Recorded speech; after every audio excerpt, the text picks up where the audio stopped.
안녕하세요. 박강사입니다. 오늘은 고객 응대 시 가장 기본 중에 기본, 잘못해도 욕먹고 안 해도 욕먹는 인사에 대해서 이야기를 나눠보도록 하겠습니다.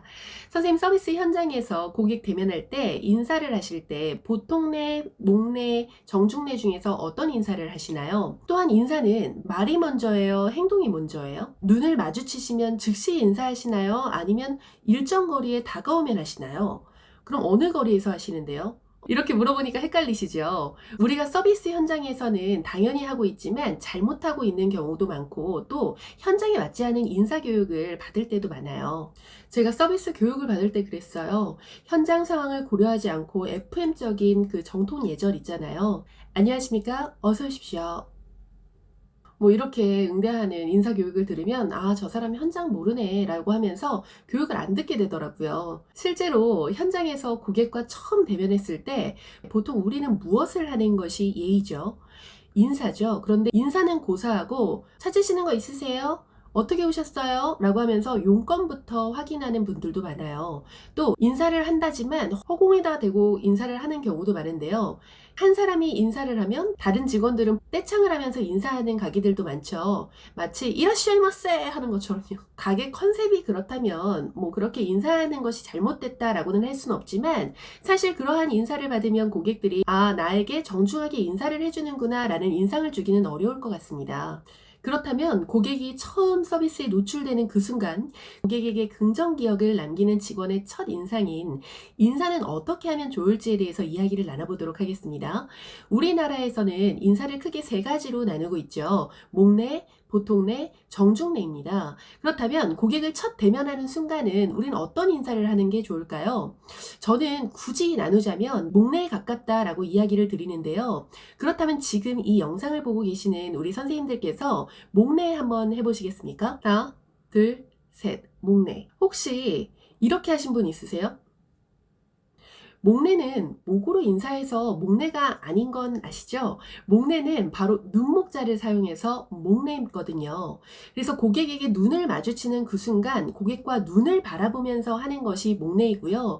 이때 표정은 미소를 머금은 듯한 표정으로 눈을 웃으면서 눈을 마주치는 것이 좋고요. 이때 자세는요, 보통내에 가깝게 하시는 것이 좋습니다. 몸의 각도를 15도 정도 구부리면서 목내를 하시는 거예요.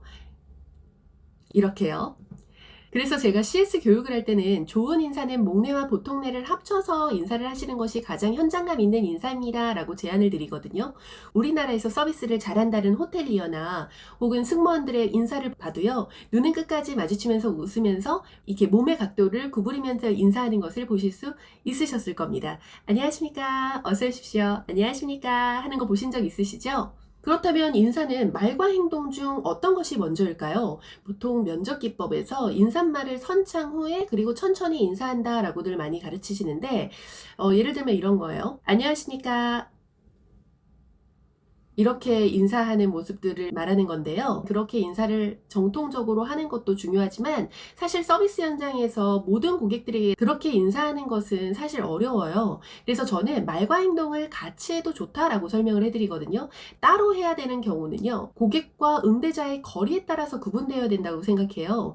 어느 호텔의 CS 응대 기준을 봤더니 15스텝, 5스텝이라고 가르치더라고요. 이게 뭐냐면 15발자국 걸음 정도의 거리에서는 눈으로 인사하는 목례를 시행하고 5발걸음 이내에는 육성으로 함께 인사를 한다라고 되어 있습니다. 또한 애플스토어 같은 경우에도요, 고객 응대 매뉴얼을 봐도 고객이 뭐 계단을 내려왔을 때 혹은 계단에서 마주쳤을 때 몇 계단 정도 있을 때 육성으로 인사한다 같이 거리 기준이 명확하게 되어 있는 경우도 있습니다. 허공에 대고 육성으로만 인사하는 것이 아니라 고객과 눈을 마주친 순간 즉각적으로 목례를 하면서 일정 거리, 예를 들면 3m 이내에 왔을 때 고객에게 육성으로 안녕하십니까 하면서 다시 한번 눈을 마주치면서 인사하는 것이 좋습니다. 물론 이러한 기준은 서비스 현장에 맞게 조율되어야 되겠죠. 또 인사를 할 때 제가 가장 중요하게 생각하는 것은 사실 친밀감을 형성하고 고객들에게 환대하는 것입니다. 이 예를 들면 고객이 매장에 처음 들어왔을 때 안녕하세요 만 하는 것이 아니라 밖에 미세먼지 너무 심하죠? 선생님 이쪽 빨리 들어오세요. 안녕하세요. 어서오세요. 식사는 하셨어요? 하셨어요.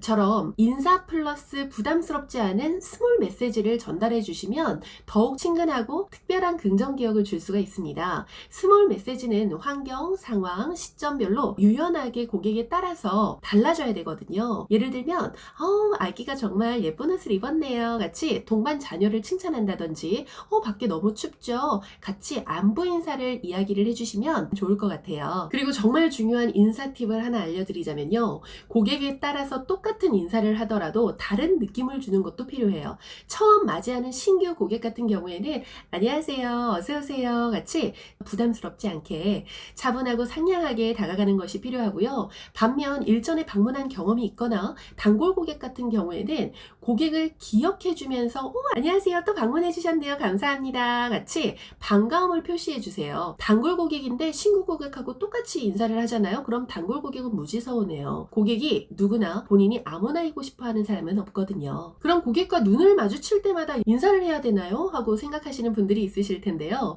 첫인사를 하셨고 다시 마주치는 경우라면 육성 없이 목례 정도만 해주시는 것도 좋습니다. 만약 개인적인 공간, 화장실이나 밀폐되어 있는 엘리베이터 같은 장소에도 마찬가지로 목례를 해주시는 것이 좋습니다. 내가 전화 중일 때 고객에게 인사하는 경우에도요, 목례를 시행하시면서 제스처와 바디랭귀지로 전화 후에 응대를 해주겠다라는 그런 눈빛과 제스처를 보여주시고 나서 전화 종료 시에 고객에게 다가가서 기다려주셔서 감사합니다 혹은 안녕하세요 고객님 기다리셨죠? 라고 다시 한번 인사를 드리는 것이 좋습니다. 특히 다 고객 응대 시 인사에 절대적으로 중요한 것이 첫인사도 중요하지만 끝인사예요. 왜냐면 현장에서 첫인사는 잘해도 끝인사가 안 되는 경우가 정말 많고요. 전화 응대도 마찬가지예요. 모니터링을 해보면 첫인사는 잘해주시는데 끝인사가 잘 시행되지 않는 경우가 정말 많고요. 대면 응대 시에 끝인사는 고객의 뒤통수를 보고 인사하는 것이 아니라 최대한 앞에서 혹은 측면에서 이루어지는 게 좋아요. 시간적 여유가 되신다면 고객보다 2보 정도 앞서 나가서